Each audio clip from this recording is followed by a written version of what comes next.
ተናስልን ተከበራችሁ የሬዲዮ ቤተሰቦችና አድማጮች የዕለቱን ዜናዎችን እናሰማችኋለን። ዜናውን እናሰማችሁን ሀብታሙ አስፋና ታምሩግለን ባለንበት ሰዓት አቆጣጠር የዛሬ ሰኔ 5 ቀን 2017 ዓ.ም ዜናዎችን ከማሰማታችን በፊት አርዕስተ ዜናውን እናስቀድማለን።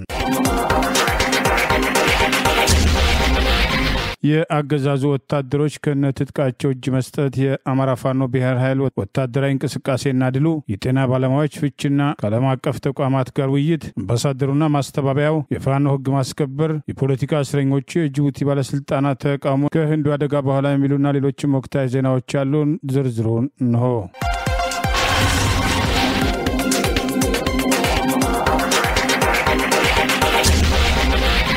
የአማራ ፋኖ ብሔር ኃይል በተለያዩ ግንባሮች ያደረገውን ውጊያ ተከትሎ ድል መቀዳጀቱን በየቀኑ የጠላት ኃይል እየተናደ መምጣቱን ገለጸ። የአማራ ፋኖ ብሔር ኃይል በጎጃም ቀጠና አንደኛ ክፍለ ጦር ባህር ዳር ብርጌድ ዛሬ ሰኔ 5 ቀን 2017 ዓ.ም ጠላት ወራሚት ቀበሌ ጭጫና አታንጉሳ ጎጥ ላይ የተለመደውን የሐሰት ድራማ ለመስራትና የአርሶ አደር መሳሪያ ለመሰብሰብ የተለያዩ የማታለያ አጀንዳዎችን በመያዝ የተንቀሳቀሰ ቢሆንም የጠላት ኃይልን በረኞቹ ተወርዋሪዎች በመሄድ ጠላትን በዲሽቃና በብሬን እየደበደቡ በመጣበት እግሩ እንዲፈረጥጥ ማድረጋቸውን ጠቅሷል። የአካባቢው ማህበረሰብ እንግልቱ በስቶብናል በማለት ወንድም ሴቱም በጫካው ከፋኖ ጎን ተሰልፈው ታሪክ የሰራበት ቀን መሆኑንም ዛሬ ሰኔ 5 ቀን 2017 ዓ.ም አፋብሃ ከጎጃም ቀጠና ባወጣው መግለጫ ጠቅሷል። ሌላ በኩል ጠላት በየቀኑ ፋኖን መቀላቀሉ የቀጠለ ሲሆን የፋኖን ጠንካራ በትር መቋቋም ያልቻለው ጠላት እየፈራረሰ በየቀኑ ፋኖን እየተቀላቀለ ነው ሲል አስታውቋል። በዛሬው ዕለት ብቻ 12 የጠላት ኃይል የአማራ ፋኖ ብሔራዊ ኃይል በጎጃም ቀጠና የተቀላቀሉ ሲሆን በዚህ መሰረት 4 የአድማ ብተና አባላት የቀኝ አዝማች ስሜነ ደስታ ብርጌድን ሲቀላቀሉ 2 ከአዲስ ቅዳም 2 ከቲሊሊ በመክታት ወደ ንስሮቹ ከነሙሉ ትጥቃቸው መቀላቀላቸው ተገልጿል። በተመሳሳይ ጌታው አብያቸው የተባለ በግዳጅ በሚሊሻነት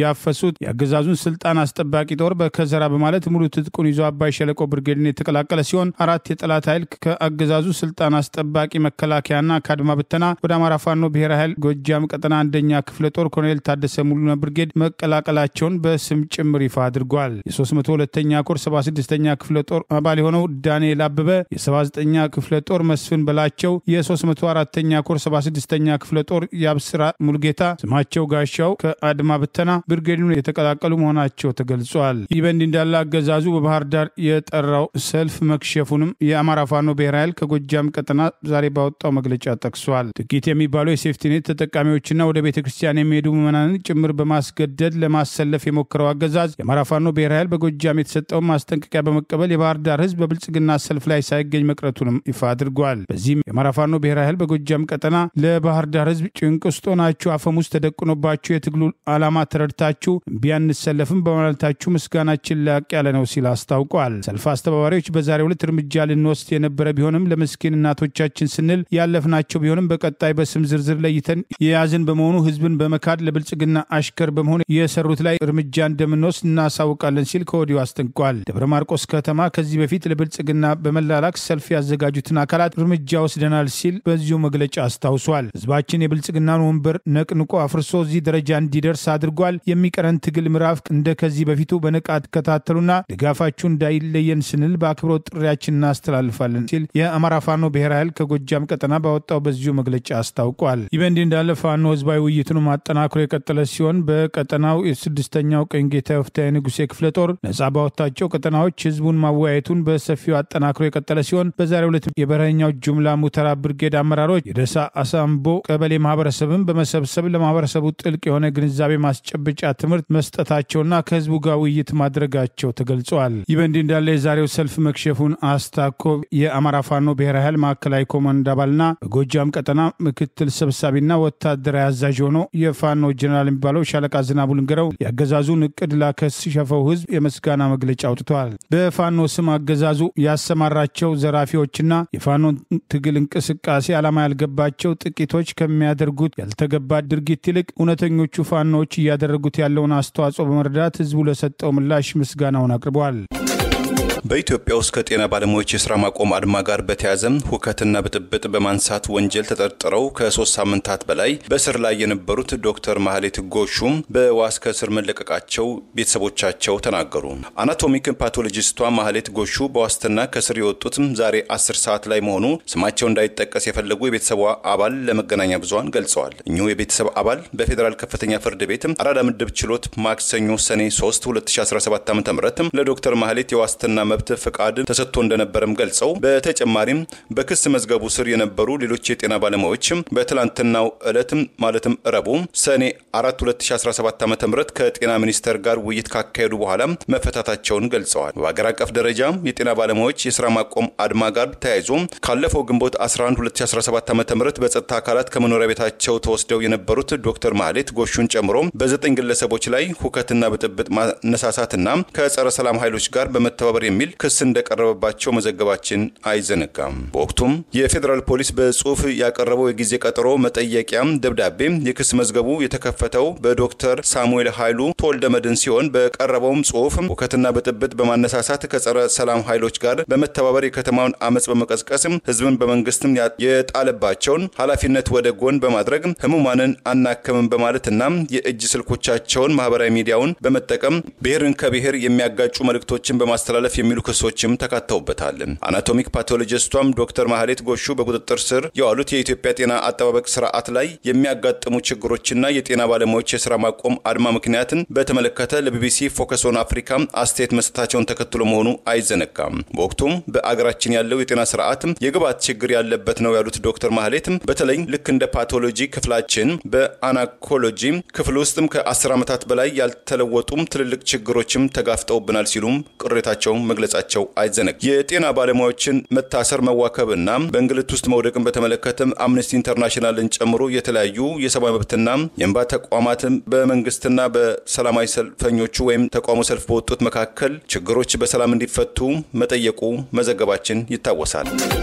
የፋኖን ይዞታ አስለቅቃለሁ ብሎ በሶስት አቅጣጫ የመጣው ጠላት ያሰበው እንዳልተሳካና ከፍተኛ ሽንፈት ማስተናገዱን የአማራ ፋኖ ብሔራዊ ኃይል ከወሎ ቀጠና ባወጣው መግለጫ አስታወቀ። የአማራ ፋኖ ብሔራዊ ኃይል አፋባሃ የፋኖን ጠንካራ ይዞታ ለማስለቀቅ በሚል በሶስት አቅጣጫ ማጥቃት ያደረገው የአብይ አገዛዝ ስልጣን አስጠባቂ ሰራዊትና አብረውት የተሰለፉት ባንዳዎች ሰብአዊና ቁሳዊ ኪሳራ አስተናግዶ ወደመጣበት መመለሱን ዛሬ ሰኔ 5 ቀን 2017 ዓ.ም ከወሎ ቀጠና አፋባሃ ባወጣው በዚሁ መግለጫ ተጠቀሰ።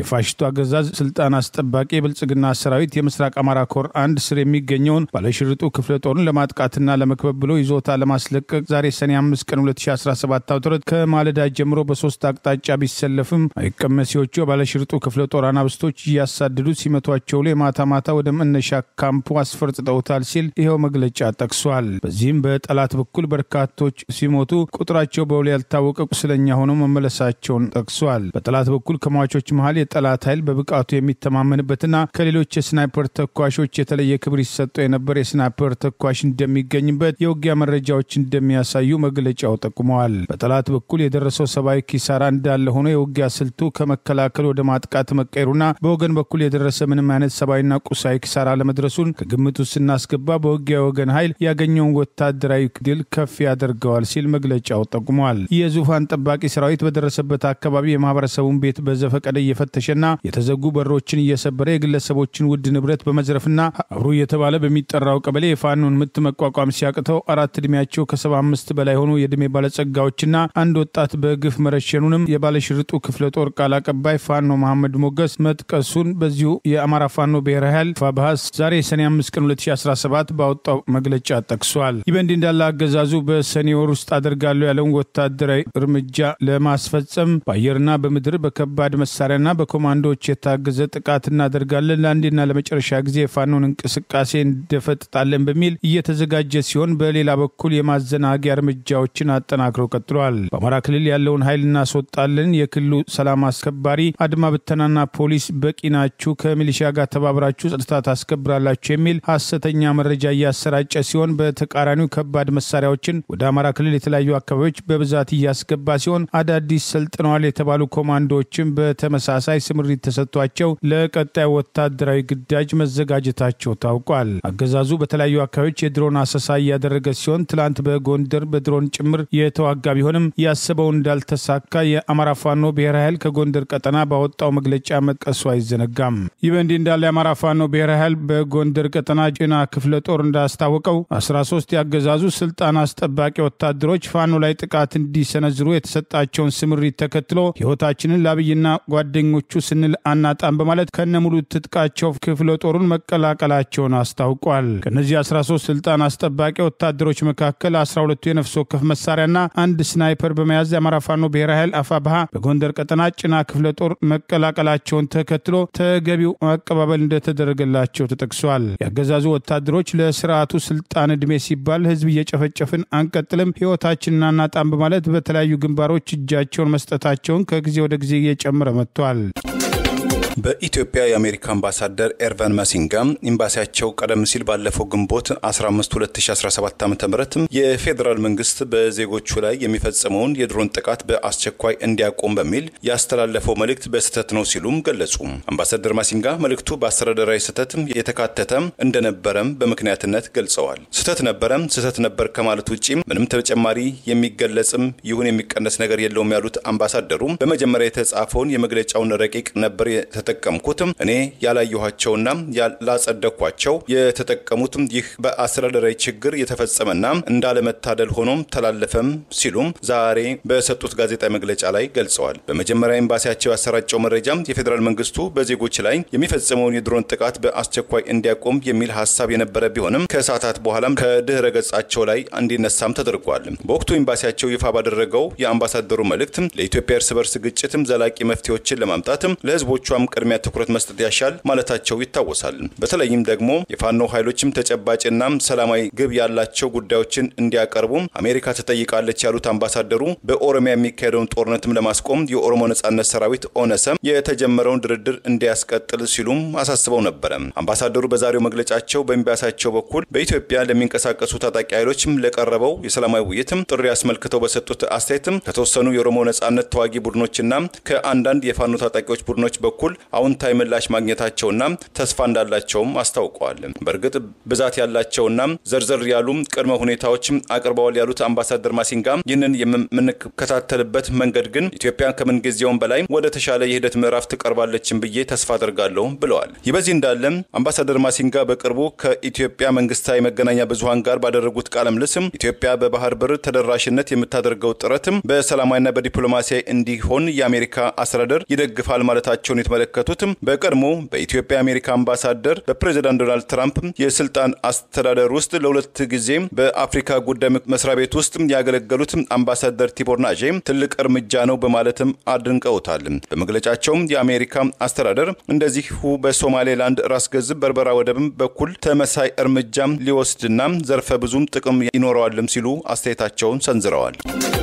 የኢትዮጵያ ሃይማኖት ተቋማት ጉባኤ የተባለው የአገዛዙ ጉዳይ አስፈጻሚ ተቋም የሃይማኖት አባቶች በባህር ዳር ያደረጉት ያለውን ስብሰባ ተከትሎ በአማራ ህዝብ ላይ የተከፈተውን ጦርነት በማውገዝና ሰላም እንዲመጣ ከመጠየቅ ይልቅ በደፈናው ሰላም ከማለት አልፈው የአማራ ክልል ፕሬዝዳንት በመፈንቅለ መንግስት የአማራ ክልል ፕሬዝዳንት አድርጎ አብይ አህመድ ለሾመው አረጋ ከበደ የሰላም ሜዳሊያ መሸለማቸው አነጋጋሪ ሆነዋል። በአማራ ህዝብ ላይ በብሪት ጦርነት ያወጀው አብይ አህመድ በ3 ወራት ውስጥ አማራን ትጥቅ አስፈታለሁ፣ አማራ ክልልን 5 ቦታ አሸነሽናለሁ በማለት ከትጥቅ አልፎ ቀበቶና አስፈታለን በሚል ከ2 ዓመት በላይ በአማራ ህዝብ ላይ የከፈቱትን ጦርነት ተከትሎ በድሮን በከባድ መሳሪያና በስልጣን አስጠባቂ ዋልጌ ሰራዊት አማካኝነት ሰላማዊ ሰዎችን በመጨፍጨፍ መሰረተ ልማቶችን በማውደም ዛሬም ጦርነቱ በቀጠለበት ወቅት የአማራ ህዝብ ራሱን ለመከላከል እየወሰዳቸው ያሉ እርምጃዎችን ወደ ጎን በማድረግ የኢትዮጵያ ሃይማኖት ተቋማት ጉባኤ የተባለው ዛሬ በባህር ዳር ያደረገው ስብሰባ ተከትሎ ሁሉም ከተለያዩ እምነት ተቋማት የመጡ የሃይማኖት አባቶች የአገረ ስብከቱን ጳጳስ ብፁዕ አቡነ አብርሃምን ጨምሮ ስለ ሰላም የተናገሩ ቢሆንም በህዝብ ላይ ጦርነት አውጆ ንጹሃንን እየጨፈጨፈ የሚገኘውን አገዛዝ ጠመንጃህን አንሳ፣ ሰላም ይበቃል የሚል ግልጽ አቋም አለመያዛቸው ብቻ ሳይሆን አብይ አህመድ በመፈንቅለ መንግስት በህገ ወጥ መንገድ የአማራ ክልል ፕሬዝዳንት ያደረገው አረጋ ከበደን በክልል ውስጥ ሰላም ስላመጣህ የሰላም ሜዳሊያ ይገባል ብለው መሸለማቸው አስወቅሷቸዋል። ሶስተኛው የኢትዮጵያ የሃይማኖት ተቋማት ሀገራዊ ኮንፈረንስ የተባለው በባህር ዳር ዛሬ በተደረገበት ወቅት በጉባኤው ማጠቃለያ ዝግጅት ላይ የተለያዩ አካላት እውቅናና ምስጋና ተሰጣቸው የተባለ ሲሆን ከዚህ መካከል በአማራ ህዝብ ላይ የተከፈተውን ጦርነት ተከትሎ የአብይ አህመድ ቀኝ እጅ በመሆን ከሚያስፈጽሙ ባለስልጣናት አንዱ የክልሉ ፕሬዝዳንት አረጋ ከበደ ለክልሉና ለሀገር ሰላም ጠንካራ ስራዎችን አከናውኗል በማለት በአማራ ክልል ተከስቶ የነበረው ግጭት ተፈቶ ሀገራዊ ሰላም እንዲመጣ አበርክቶ የላቀ ነው በሚል የኢትዮጵያ ሃይማኖት ተቋማት ጉባኤ ሀገር አቀፍ ኮንፈረንስ በተሳካ ሁኔታ እንዲከናወን ከፍተኛ አበርክቶ አለው በሚል የሰላም ሜዳሊያ የተሸለመ ሲሆን መጅሊሱን በኦሮሞ የበላይነት እንቆጣጠራለን በሚል የኢትዮጵያ እስልምና ጉዳዮች ጠቅላይ ምክር ቤት ፕሬዝዳንት የሆኑት ሐጂ ኢብራሂም ቱፋ ብፁዕ አቡነ አብርሃም በተገኙበት ለአረጋ ከበደ የሰላም ያሉትን ሜዳሊያ አጥልቀዋል። ብፁዕ አቡነ አብርሃም በዚሁ መድረክ ላይ ቀኑ ፈጽሞ ሳይመሽ ሃይማኖትን ከፖለቲካ ፖለቲካን ከሃይማኖት ሳንቀይጥ ለሰላም እንቁም በማለት በደፈናው ጥሪ ያቀረቡ ሲሆን የኢትዮጵያ 7ኛ ቀን አድቬንቲስት ቤተክርስቲያን ፕሬዝዳንትና የኢትዮጵያ ሃይማኖት ተቋማት ጉባኤ በላይ ጠባቂ የተባሉት ፓስተር ታደለ አዱኛም ምድራችን በተለያዩ ችግሮች ውስጥ መሆኗን ገልጸው የህዝባችን የሰላም እጦት ምክንያት ደግሞ በፈጣሪ ህግ አለመታዘዝ የመጣ ነው በማለት ከካቶሊክ ከእስልምና የመጡ አባቶችም ተመሳሳይ ንግግሮችን በድፍኑ ያደረጉ ቢሆንም በህዝብ ላይ ጦርነት ያወጀው አብይ አህመድ ንጹሃን እየጨፈጨፈ እያደረጋቸው ያሉ እንቅስቃሴዎችን በዝምታ ተባብረዋል። እንዲህ አይነቱን ድርጊት ከማውገዝ ይልቅ በደፈናው ሰላም በሚል የሚያደርጉ ጥሪ ያገዛዙን አጀንዳ ከማስፈጸም ያለፈ ሚና የለውም በሚል ተቃውሞ እየቀረበ ይገኛል። ብፁዕ አቡነ አብርሃም የኢትዮጵያ ኦርቶዶክስ ተዋሕዶ የሃይማኖት አባቶች ከመላው ሀገሪቱ ተሰብስበው ከአብይ አህመድ ጋር ውይይት አድርገዋል በተባለበት መድረክ በቀድሞ የኢትዮጵያ ኦርቶዶክስ ተዋሕዶ ቤተክርስቲያን የጠቅላይ ቤተ ክህነት ስራ አስኪያጅነታቸው በቤተክርስቲያኒቷ ላይና በእምነቱ ተከታዮችና አባቶች የአብነት ተማሪዎች ላይ ባገዛዙ እየደረሱ ያሉ ጭፍጨፋዎችን በኦነግ ሸኔ ስም የሚፈጸሙ ጥቃቶችን አስታከው ሪፖርት ያቀረቡ ቢሆንም አብይ አህመድ ሪፖርቱን ተከትሎ በመቆጣት ቤተክርስቲያን የመሳሪያ ማከማቻ አድርጎ ከመወንጀል አልፎ በአመቱ 360 መግለጫ ታወጣላችሁ ለሰላም አልቆማችሁም በማለት ለማጥላላት የሞከረ ሲሆን በአሁኑ ወቅት የጠቅላይ ቤተ ክህነት ስራ አስኪያጅ የሆኑት ብፁዕ አቡነ ሳዊሮስን ጨምሮ አገዛዙ የኦሮሞ ቤተ ክህነት እናቋቁማለን በማለት የተንቀሳቀሱት አባቶች በተቃራኒው በቤተ ክርስቲያኒቷ ላይ የደረሰውን ጉዳት በተመለከተ በማሳነስ አብይ አህመድን ደግፈው በዛ መድረክ መቆማቸው አይዘነጋም። የሃይማኖት አባቶች ከእምነት መርህ አኳያ በህዝብ ላይ ጭፍጨፋ እያደረሰን ንጹሃን እየገደለ ስልጣኑን ለማስቀጠል የወደደውን አብይ አህመድ ደፍረው ለማውገዝ አለመሞከራቸው ዛሬም እያስወቀሳቸው ይገኛል። ታላቅ የሰላማዊ ሰልፍ ጥሪ በካልጋሪ ካናዳ በመጪው እሁድ ጁን 15 ኑ ለወገኖቻችን ድምጽ እንሁን። በካልጋሪና አካባቢው ለምትኖሩ ኢትዮጵያና ኢትዮጵያ አሁናዊ ሁኔታ ይመለከተናል ለምትሉ ኑ በካልጋሪ የሚደረገውን የቡድን ሰባት ስብሰባ ተከትሎ ድምጻችንን ለማሰማት በህዝባችን ላይ የተጫነውን መንግስት መረሰቆቃ ለዓለም ህዝብ ለማሳወቅ በሰልፉ ላይ በመገኘት ለወገኖቻችን ድምጽ እንሁን። ጁን 15 2025 ከጠዋቱ 10 ሰዓት በካልጋሪ ማዘጋጃ ቤት ፊት ለፊት ፍሮንት ኦፍ አቲቲ ሆል በካልጋሪ ካናዳ። የሰልፉ አዘጋጅ የአማራ ማህበር በካልጋሪ። የአማራ ፋኖ ብሔር ኃይል በጎጃም ቀጠና አንደኛ ክፍለ ጦር ኮሎኔል ታደሰ ሙሉነ ብርጌድ አገዛዙ በፋኖ ስም እንዲዘርፍ መሳሪያ አስታጥቆ የላከውን ግለሰብ በቁጥጥር ስር ማድረጉን አስታወቀ። በአማራ ህዝብ ላይ ጦርነት የከፈተው አገዛዝ መራው አካባቢ ከብልጽግና ተልኮ ተሰጥቶት በፋኖ ስም ይዘርፍ የነበረ ግለሰብን የአማራ ፋኖ ብሔር ኃይል በጎጃም ቀጠና አንደኛ ክፍለ ጦር ኮሎኔል ታደሰ ሙሉነ ብርጌድ አባላት በቁጥጥር ስር ማድረጋቸውን ገለጸ። የአንደኛ ክፍለ ጦር የህዝብ ግንኙነት ኃላፊ ፋኖ ሀብታሙ የሱፍ በቁጥጥር ስር የዋለውን ዘራፊ ከነ መሳሪያው ከዘረፈው ንብረት ጋር በቁጥጥር ስር ካደረጉት በኋላ የተሰጠውን ተልኮና ሲፈጽም የነበረውን ዝርፊያ በተመለከተ አስተያየት መስጠቱንም ጭምር አስታውቋል። እሺ አመሰግናለሁ። እንግዲህ በዛሬው ዕለት በአማራ ፋኖ ብሔራዊ ኃይል አንደኛ ክፍለ ጦር የኮሎኔል ታደሰ ሙሉነ ብርጌድ እንግዲህ በአማራ ፋኖ ስም ዝርፊያና እገቶች ሲፈጽሙ የነበሩትን ህዝባችን በሰጠነ ጥቆማና ክትትል መሰረት እንግዲህ አንበሶቹ የኮሎኔል ታደሰ ሙሉነ ብርጌዶች በቁጥጥር ስር አውለውታል። እስኪ እንግዲህ ራሱን ስሙን ይግለጽና መቼ ፈጸመው፣ እንዴት ፈጸመው፣ ምን ያክል ሰዎችን ነው እንትን ያቻልከው፣ ምንስ ተጠቅመነው የሚለውን ነገር እስቲ ከልጁ ያለውን ነገር እንስማ። አመሰግናለሁ። አየነው በዛ አባላለን ከፈርጉ ወደም ያው እንግዲህ መጥፎ ስራና ቆሻሻ ስራ መሆኑን አቃለሁ፣ ግን አጋጣሚ አጥቼ ነው እዚህ ድርጊት ውስጥ የገባሁት እና ድርጊቱን ፈጽሜ ተኛው በላይ ብልጽግና ከቦኝ ነበር። ለነሱ ጀና ሰጥም በማለት ወደ አማራ ህዝባዊ ፋኖ ጀና ሰጥቻለሁ። የፈጸሙት ድርጊቱንም በ23 ነው የፈጸሙት። እኔ እንደዛ እነሱ ጀኔ የሰጠሁት ግን የተያዙትኝ ግን በ24 ነው። ያው ድርጅቱ በጣም ቆሻሻ እንደሆነ አቃለውኝ። ይሄን ተገዝቤ ግን በቃ ይቅርታና አምሮት ይደረግልኝ እነሱ ጎን ሆኜ እነሱ የሚሉኝነን ተልኮ እየተቀበልኩ በእነሱ ትእዛዝ መራለው ብዬ ነው ማስብ። አመሰግናለሁ። ያው እንግዲህ የምትመለከቱት ወጣት በፋኖ ስም ዝርፊያዎችን ሲፈጽም የነበረ ነው። እንግዲህ ከ8 ያላነሱ ግለሰቦችን ምሽት 2 ሰዓት ላይ እንቅስቃሴ ያደረጉ ባለበት ሰዓት እንደምትመለከቷቸው 4 ታች ስልኮችና 3 በተን እንዲሁም በጥሬው ምን ያክል ብር ነው 12000 ብር በጥሬው 12000 ብር ከ8 ግለሰቦች ዝርፊያ ተፈጽሟል። ይህን ዝርፊያ ሲፈጽም በክላሽ ትጥቅ በመጠቀም ነው እንግዲህ።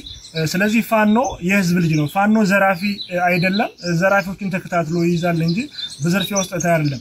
ስለዚህ እንግዲህ የአብይ አህመድ ሰራዊት ወይም የብልጽግና ተላላኪዎች እንደሚሉት ሳይሆን እኛ ፋኖዎች ሌቦችን አድነን በመያዝ አስተማሪ የሆነ ቅጣት ቀጥተን ለህዝባችን ምንሰራ መሆኑን ይህ ዋናው ማሳያችን ነውና እንደው በዚህ አጋጣሚ እስኪ እንደው ለሌሎች ጓዶች የምታስተላልፈው መልእክት ካለ?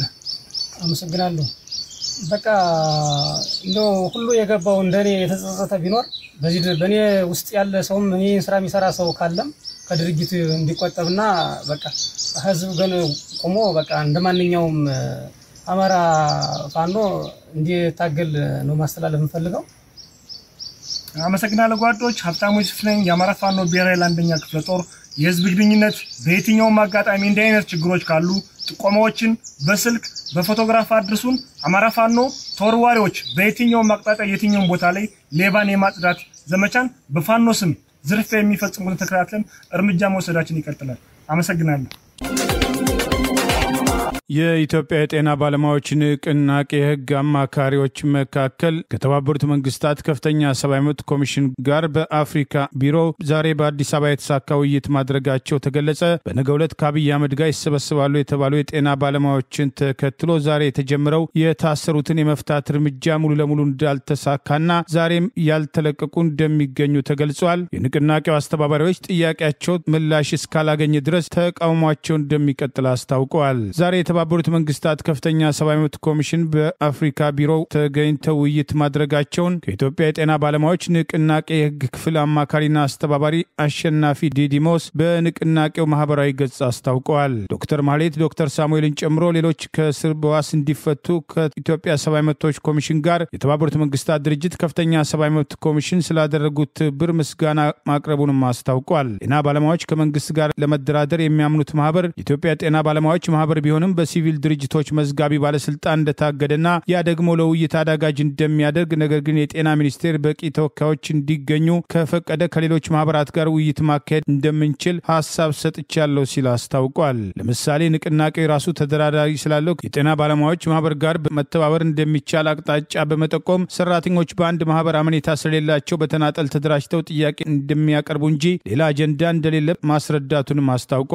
መንግስት ለውይይት ክፍት ሆኖ ሰራተኞችን ማቀራረብና ከስራ የተሰናበቱትን ወደ ስራ እንዲመልሳቸው መንግስት በሚቀበለው ማህበር አማካኝነት በቂ ንቅናቄው ተወካዮች ሲገኙ ለማወያየት የሚቻል እንደሆነ መግባባት ላይ መደረሱንም አስታውቋል። በመንግስት በኩል ጉዳዩ ትኩረት ተሰጥቶት በቅንነት ቢታይ ሰራተኛው የሚፈልገው መሰረታዊ ሰብአዊ መብት መከበር፣ ለጥያቄ እውቅና መሰጠት፣ አስቸኳይ ችግሮችን አሁን መፍታት፣ ሌሎቹን የሀገሪቱን አቅም ባገናዘበ መልኩ በውይይት እንደሚፈልጉ ማስረዳቱንም አስታውቋል። በመጨረሻም ለጤና ባለሙያዎች ነጻ የህግ አገልግሎት ከሌሎች ባለሙያዎች ጋር በትብብር እየሰጠን መቆየታችን ይታወቃል ያለው የህግ ባለሙያው አብዛኛው ታሳሪ የጤና ባለሙያ የተፈታ ስለሆነ ሁሉንም የህግ ባለሙያዎችን ለማመስገን ፈልጋለሁ፣ የቀሩትን በቀጣይ ቀናት የሚፈቱ ይሆናል ሲል አስታውቋል። ንቅናቄው የስራ ማቆም አድማውን ተከትሎ እስከ መጨረሻ ድረስ ከባድ መስዋዕትነት መክፈል ከታሰሩት መካከል ዶክተር ማህሌት የምታጠባ ልጇን ጥላ ከሂፍታዊነት ጋር ተፋልማ ነጻ ወጥታለች፣ አንተ የአንድ ወር ደሞዝህ አስጨንቆ ሊሆን ይችላል በማለት ንቅናቄውን ላልተከታተሉ ወገኖችም የንቅናቄው አራማጆች በማህበራዊ ሚዲያ ለሌሎች ጥሪ አቅርበዋል። ዛሬም የጤና ባለሙያዎች የስራ ማቆም አድማ ዋና ጥያቄ ሆነው በሚከፈላቸው ደሞዝ መኖር አልቻልንም፣ ደሞዝ ይጨመርልን፣ የጤና ሽፋን ይሰጠን፣ የህዝቡ የጤና ስርዓት ይስተካከል የሚሉ ጥያቄዎችን ወደ ጎን ያደረገው አገዛዝ ስፔሻሊስት ዶክተሮችን በ12765 ብር ከ$90 ባነሰ ጠቅላላ ደሞዝ ከታክስ በፊት ለመቅጠር አዌላ ቱላ ጠቅላላ ሆስፒታል ማስታወቂያ ወጣ ሲሆን ተመሳሳይ እርምጃ የተለያዩ ሆስፒታሎች ያወጡ ቢሆንም ያሰቡትን ማሳካት አለመቻላቸው ተገልጿል። በእንዲህ እንዳለ በአዲሱ በጀት ዓመትም የኢትዮጵያ ጤና ስርዓት እንደማይሻሻልና ባለፈው ዓመት ከተያዘው በጀትም ያነሰ እንደተመደበ በኢትዮጵያ ጤና ባለሙያዎች ንቅናቄ ማህበራዊ ገጽ ላይ ዶክተር ሄኖክ አብርሃም አስታውቋል። ሁሉም የኢትዮጵያ ጤና ተቋማት ከሆስፒታሉ በር ላይ ሆነው ድምጻቸውን ባሰሙበት ከ100 በላይ ተቋማት ስራ አቁመው መንግስትን ህጋዊ ጥያቄ እየጠየቁ ባለበት በአሁኑ ሰዓት ይኸው በድጋሚ ከ2017 የቀነሰ በጀት ለጤናው ዘርፍ በ2018 ተመድበዋል ሲል ጠቅሷል። በትንሹ 15% ለጤና ሴክተር ለመመደብ በናይጄሪያ አቡጃ የተደረገውን ስምምነት አስታውሶ አገሪቱ ይህንን ብትፈርምም ለቀጣይ 2018 የተመደበው በጀት 3.1 ወይም 60 ቢሊዮን ብር ብቻ ነው። ጉድ ነው ሲል ጠቅሷል። ይቺ በጀት ምን ያህል መድኃኒት በዶላር ከውጭ እንደምትገዛ፣ በዚች ገንዘብ ምን ያህል የህክምና ዕቃዎችን ከውጭ እንደምናስመጣ፣ በዚች ብር ስንት የጤና ተቋማት እንደሚታደስና እንደሚገነባ ፈጣሪ ወቀው ሲል አስታውቋል። አብዛኛው የጤና በጀት የሚሸፍነው ከውጭ በሚመጣ እርዳታ ነበር። እሷም በዚህ ዓመት የአሜሪካ ተራድኦ ድርጅት ዩኤስኤድ መቋረጥ ጋር ተያይዞ ተቋርጣለች ያለው ዶክተር ሄኖክ አብርሃም ሚኒስቴር ዴኤታው ዶክተር ደረጀ ድጉማ እንደ ባለሙያና ፖለቲከኛ ይህንን ማስተካከል ሲገባው ለማበድ አንድ ሐሙስ የቀረውን የምስኪን ባለሙያ የሙያ ፈቃድ እንደሚቀማ ሚዲያ ላይ በመቅረብ ያስፈራራናል በማለት ምን አይነት አስከፊ ጊዜ ላይ ደርሰናል ሲል አስታውቋል። አገዛዙ ከፍተኛ በጀት ለመከላከያና ሌሎችም የአፈና ተቋማት ሲመድብ በተቃራኒው ለሀገር ልማት የሚያስፈልጉ ፕሮጀክቶችን በማቆም የጀመራቸውን ብልጭልጭ ፕሮጀክቶች ለማስጨረስና ለጤና ዘርፉና ለትምህርት ዘርፉ በቂ በጀት አለመመደቡን በጀቱ ለቋሚ ኮሚቴ መመራቱን መሰረት አድርገን ባወጣነው ዘገባ ትላንት መዘገባችን አይዘነጋም። የሲዳማ ክልል ሰላምና ጸጥታ ቢሮ ኃላፊው አቶ አለማየሁ ጢሞቴዎስ በክልሉ መንግስት ላይ በተደጋጋሚ መፈንቅለ መንግስት ለማካሄድ ጥረት በማድረግ እንደዚሁም በህገወጥም የጦር መሳሪያ ግዥና ዝውውር ተባባሪነት ተጠርጥረው ያለመከሰስ መብታቸው ተነሳ። የክልሉ ምክር ቤት ከፍተኛ ባለስልጣን የሆኑት የምክር ቤቱ አባል ያለመከሰስ መብታቸው ዛሬ በተደረገው አስቸኳይ ጉባኤ መነሳቱ የታወቀ ሲሆን በአስቸኳይ ጉባኤው በክልሉ ካሉ ተጽዕኖ ፈጣሪ ባለስልጣናት አንዱ የሆኑት አቶ አለማየሁ ከሰስ መብታቸው እንዲነሳ የውሳኔ ሐሳብ እንዲቀርብ የክልሉ መንግስት ኮሙኒኬሽን ጉዳዮች ቢሮ ባወጣው መረጃም አስታውቋል። ያለመከሰስ መብታቸው እንዲነሳ የውሳኔ ሐሳብ የቀረበባቸው አቶ አለማየሁ ከሲዳማ ክልል መስረታ አንስቶ በክልሉ ከፍተኛ ኃላፊነት እርከን ላይ የቆዩ መሆናቸው ታውቋል።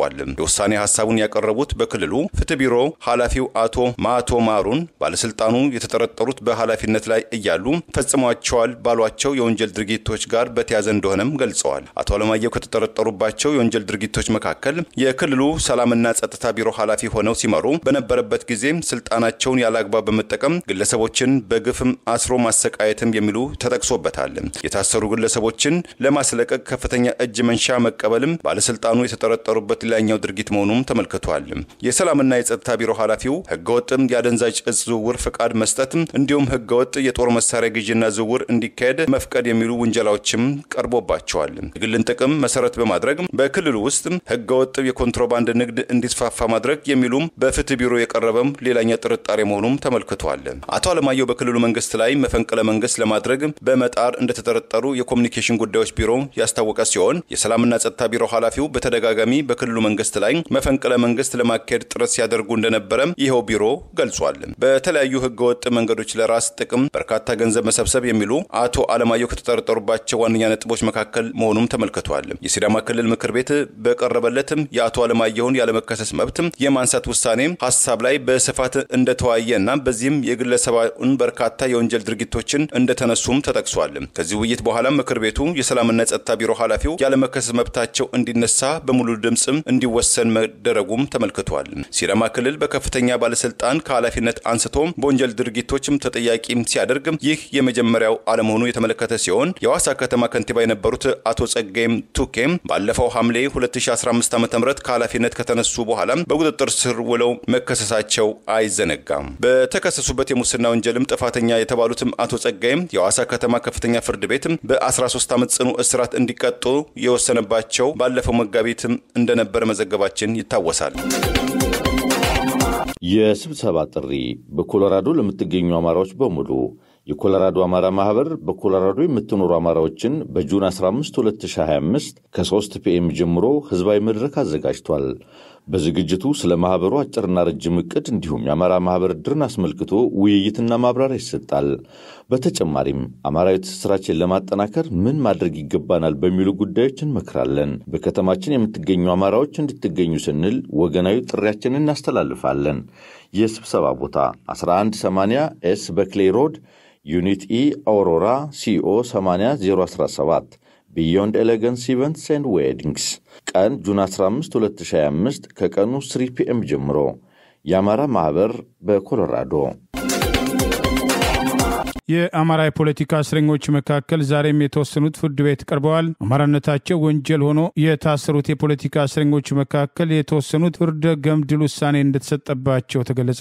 በአማራ ማንነታቸው ሳቢያ የታሰሩ የህሊናና የፖለቲካ እስረኞች ዛሬ ሰኔ 5 ቀን 2017 በፌዴራል ከፍተኛ ፍርድ ቤት ልደታ ምድብ ችሎት የቀረቡ ሲሆን በአንዳንዶቹ ላይ የተሰጠው ብይን ፍርደ ገምድል መሆኑን ከብይኑ በኋላ አስተያየት መስጠታቸውን መሰረት አድርጎ አውሎክሰን አንድነት በላከው የፍርድ ቤት ዘገባ ጠቁመዋል። በእነ ሰለሞን ፍቃዱ ጣሴ መዝገብ በቀደመው ቀጠራቸው መሰረት ከቅሊንጦ ማረሚያ ቤት ዛሬ ሰኔ 5 ቀን 2017 በፌዴራል ከፍተኛ ፍርድ ቤት ልደታ ምድብ ችሎት የተገኙት ተከሳሾች በመዝገቡ ከተካተቱት 10 ተከሳሾች መካከል 6ቱ በችሎት የተገኙ ሲሆን አቃቢ ሕግ ተጨማሪ የምስክር ጊዜ ቀጠሮ እንዲሰጠው መጠየቁን ተከትሎ የግራ ቀኝ ክርክር የተደረገበት ሲሆን ለብይን የተቀጠረው ቀጠሮን ተከትሎ ከፍተኛው ፍርድ ቤት አቃቢ ሕግ ቀሪ ምስክሮችን ከሐምሌ 24 ቀን እስከ ሐምሌ 28 ቀን 2017 ባሉት ቀናት ውስጥ አስመስክሮ እንዲያጠናቅቅ ፈቃድ የሰጠ ሲሆን የተራዘመ ቀጠሮ ሰጥቶ ፈቅዷል። በነወርቁ ገብሬ በሌሎቹ የአማራ ብሔር ተወላጅ የፖለቲካ እስረኞች የተካተቱት 3 ተከሳሾች መካከል 2ቱ ብቻ በችሎት የተገኙ ሲሆን አቃቢ ሕግ በዕለቱ 4 ምስክሮች ይዞ መቅረቡን የገለጸ ቢሆንም ከተከሳሾች መካከል አንደኛው አልተገኘም በሚል ተለዋጭ ቀጠሮ እንዲሰጠው ጠይቀዋል። ጉዳዩን እየተመለከተ ያለው የፌዴራሉ ከፍተኛ ፍርድ ቤት አቃቢ ሕግ አሉኝ የሚላቸው ምስክሮች ከሐምሌ 29 ቀን እስከ ሐምሌ 30 ቀን 2017 አቅርቦ እንዲያስመሰክር የሚል ተለዋጭ ቀጠሮ ሰጥቷል። ሌሎቹ የፖለቲካ እስረኞች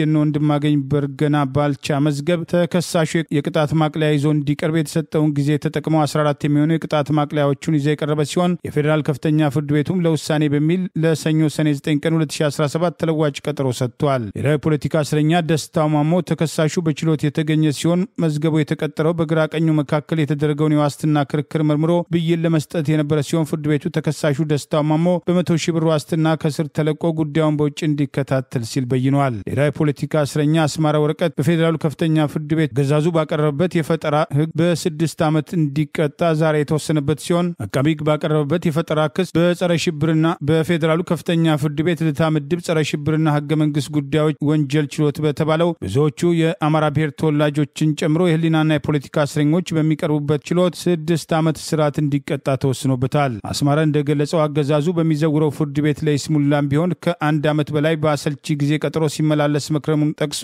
ፍርድ ቤቱ በተከሳሹ በኩል ካቀረባቸው 18 የቅጣት ማቃለያዎች መካከል 5 ብቻ በመያዝ 6 ዓመት እንደፈረደበት ገልጿል። ፍርድ ቤቱ ለአማራ ፋኖ የመረጃና የምክር ድጋፍ ሰጥተሃል በማለት እውነተኝነታቸውን ያልተረጋገጡ መረጃዎችን በመልቀቅ የመከላከያ የውጊያ ዕቅዶችን አበላሽተሃል፣ የሀገር መከላከያ ሰራዊት በህዝቡ ላይ እንዲጠላ በማድረግ አደጋ እንዲደርስበት አድርገሃል በማለት በፈጠራ ወንጀል ያስተላለፈበትን የቅጣት ውሳኔ እንዴት አየኸው በሚል ተጠይቆ የነውር ጌጡ አገዛዝ የፖለቲካ ውሳኔ ነው፣ ፍርደ ገምድልነት የታየበት አማራነት እንደ ወንጀል ተቆጥሮ የሚያስፈርድ ስለመሆኑ አንደኛው ማረጋገጫ ስለመሆኑ በግልጽ የሚያሳይ ውሳኔ ነው ሲል ተቃውሟል። አስማራ ወረቀት ሚያዝያ 21 ቀን 2016 ዓ.ም በሆዲድ ብልጽግና አገዛዝ አፋኝ የደህንነትና የፌዴራል ፖሊሶች ከስራ ቦታው ታግቶ ተወስዶ ከ1 ዓመት በላይ ያለፍትህ ታስሮ የከረመ መሆኑን አውሎክሰን አንድነት በዚሁ ዘገባ ጠቁመዋል። አገዛዙ በፈጠራ ወንጀልና በተራዘመ ቀጠሮ የአማራ ብሔር ተወላጅ የህሊናና የፖለቲካ እስረኞችን አስሮ እያጉላላ ሲሆን ፍርድ ቤቶችም የዚህ የበቀል ዓላማ ማስፈጸሚያ መሆናቸው በተደጋጋሚ በወቀሳ ሲነሳ ቆይተዋል። ጅቡቲም ከኢትዮጵያ ጋር በታጁራ ወደብ አካባቢ ስታደርገው የነበረው የወደብ አጠቃቀም ድርድር ማቋረጧን አስታወቀች። የአገሪቱ ፕሬዝዳንት ጅቡቲም ክሬሚያ አይደለችም ሲሉ የመንግስታቸውን አቋም ገለጹ። ፕሬዝዳንት ኢስማኤል ኦመር ጉሌህ ከፈረንሳዩ አዲሲቷ አፍሪካ ወይም ጂያን አፍሪክ ከተሰኘው መጽሔት ጋር ባደረጉት ቃለ ምልልስ የታጁራን ወደብ እንደ ማንኛውም የአፍሪካ ቀንድ ወደቦች ለኢኮኖሚያዊ ጥቅም ለማዋል ለኢትዮጵያ መንግስት ባለስልጣናት ግብዣ ብናቀርብም የኢትዮጵያ ባለስልጣናት ባለስልጣናት ግን በጋራ ድንበሮቻችን በኩል የኮሪደር ፖርትና የባህር ኃይል ለመገንባት የሚያስችል ጥያቄ በማቅረባቸው ይህም ጥያቄ እኛ ከጠበቅነው በላይ በመሆኑ ውድቅ አድርገነዋል ብለዋል። ኢትዮጵያ ቀደም ሲል በጅቡቲ በበርበራ ሶማሊላንድ በኩል የመጠቀም እድል እንዳላት የገለጹት የጅቡቲ ፕሬዝዳንት ኢስማኤል ኦመር ጉሌህ ኢትዮጵያ አሁንም የጎረቤቶቿን ህልውና በማይጋፋ መልኩ የወደብ ተጠቃሚ መሆን ትችላለች። ጅቡቲ በተመለከተ እኛ ሩሲያ እንደ ፈረንጆቹ አቆጣጠር በ2014 በኃይል ከዩክሬን የወሰደቻት የክሪሚያ ግዛት አለመሆናችንን ለአዲስ አበባ ገዦች በግላጭ አቋማችንን ገልጸንላቸዋል ብለዋል። ለአሜሪካ፣ ለፈረንሳይ፣ ለቻይና፣ ለጃፓን ለመሳሰሉት ምዕራባውያን አገራት ወታደራዊ ቤዝ የፈቀደችው 90% የኢትዮጵያ የወጪና የገቢ ሸቀጦች መተላለፊያ የሆነችው ከኢትዮጵያ ሶማሌ ክልል ከ28 ጥልቅ ከርሰ ምድር ጉድጓድ የሚወጣ 100,000 ኩቢክ ሜትር ውሃ በ258 ኪሎ ሜትር ርዝማኔ ባለው የቧንቧ መስመር በቀን የሚፈስላት ከኢትዮጵያ ጋር ጤናማ ግንኙነት ያላት በአፍሪካ ቀንድ ትንሿ ነገር ግን ቁልፍ ቦታ ላይ የምትገኘው ጅቡቲ መሬታችን ለሽያጭ አናቀርብም የሚል አቋሟን ቀደም ሲል መግለጿም አይዘነጋም።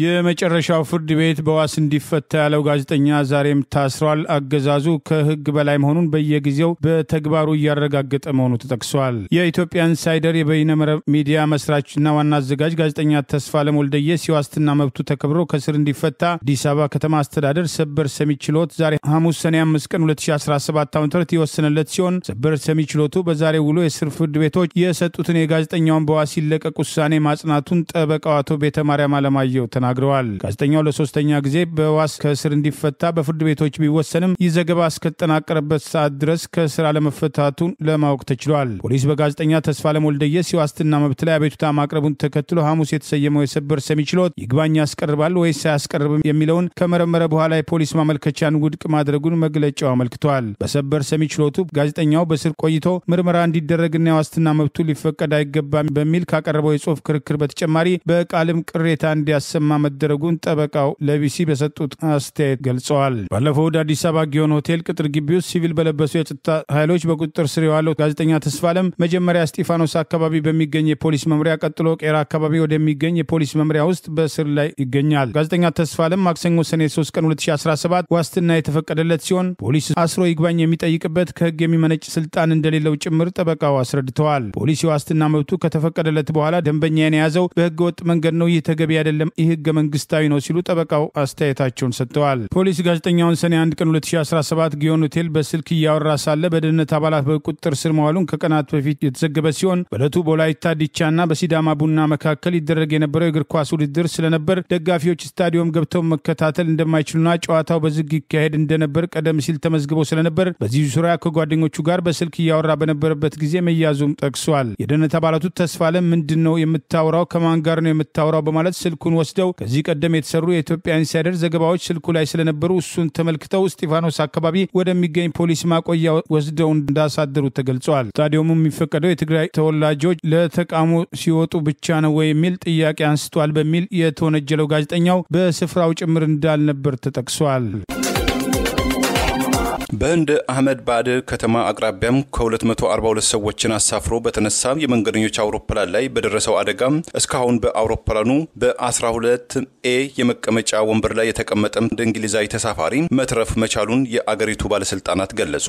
የአህመድ ባድ ፖሊስ ኮሚሽነር ጄሲ ማሌክን ለመገናኛ ብዙሃን እንደተናገሩት መነሻውን ከህንድ አድርጎ ወደ ለንደን ሲያቀና በተከሰከሰው የኤር ኢንዲያ ቦይንግ 787 8 የመንገደኞች አውሮፕላን ውስጥ በ11A መቀመጫ ላይ የተቀምጦ የነበረው አንድ እንግሊዛዊ በህይወት ተገኝቷልም ብለዋል። በባለስልጣናቱ የተጋራው የበረራ መግለጫ እንደሚያስረዳው በዚያ መቀመጫ ላይ ያለው ተሳፋሪ የእንግሊዝ ዜግነት ያለው ቬሽዋሽ ኩማራ ራምሺፕ በመባል የሚጠራ ግለሰብ ሲሆን ይህንን ተከትሎ የህንድ መገናኛ ብዙሃን ስሙንና የመቀመጫው ቁጥርን የሚያሳየውን ፓስፖርትን አጋርተዋል። መገናኛ ብዙሃኑ ግለሰቡን በሆስፒታል ውስጥ እንዳነጋገሩት የገለጹ ሲሆን ከተነሳም ከ30 ሰከንድ በኋላም ከፍተኛ ድምጽ ተሰማ፣ አውሮፕላኑም ተከሰከሰም፣ ሁሉም ነገር በፍጥነት ሆነ ሲል መናገሩም ተዘግቧል። በአውሮፕላን ውስጥም ከነበሩ 242 ሰዎች መካከል 217ቱም ጎልማሶችና 11 ህጻናት እንደሚገኙበት የተገለጸ ሲሆን 230 መንገደኞችና 12 የበረራ ሰራተኞች እንደነበሩም ታውቋል። ከነዚህም ውስጥም 169